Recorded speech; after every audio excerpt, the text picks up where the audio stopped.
Hello friends, welcome my Shrikrishna blog channel. आज मुझे बाहर एक नुआ योजना सुभद्रा योजना संपर्क में आपण जनाऊँगी।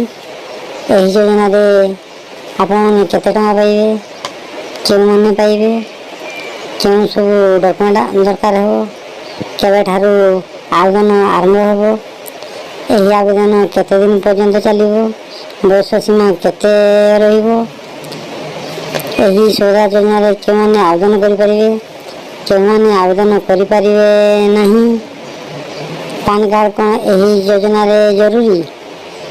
चलतु फ्रेंड्स, आज मुझे गोटी गोटी करी जनाइबी।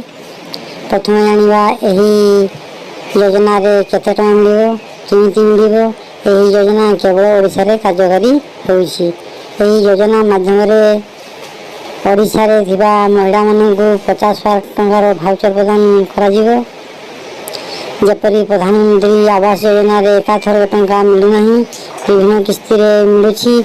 सही परि एही सुभद्रा योजना रे किस्ती आकार रे टंका मिलिबो। मिलिथिबा तथ्य अनुसार वर्ष को 25,000 टंका एवं 2 वर्ष रे 50,000 टंका मिलिबो। यही योजना साधारणतः गरीब और मध्यवित्त श्रेणी लोक मैंने उपकृत हो पारे। एठार धनी श्रेणी लोक मैंने अप्लाई करें नहीं। जो मानकर रेशन कार्ड बीपीएल कार्ड थी से यही योजना अप्लाई करें। धनी श्रेणी लोक मैंने एठार अप्लाई करें नहीं। यही योजना अप्लाई करने भोटर कार्ड, आधार कार्ड, पान कार्ड और रेशन कार्ड और स्वामी इनकम सर्टिफिकेट और जो मैंने अप्लाई करेंगे बैंक पासबुक आवश्यक। ओडिशार नूतन प्रधानमंत्री माननीय श्रीयुक्त मोहन माझी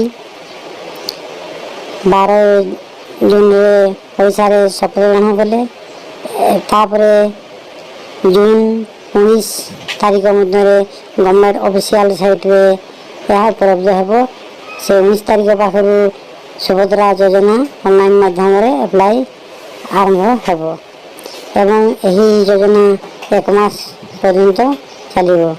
यही योजना रे पान कार्ड थिबा आवश्यक।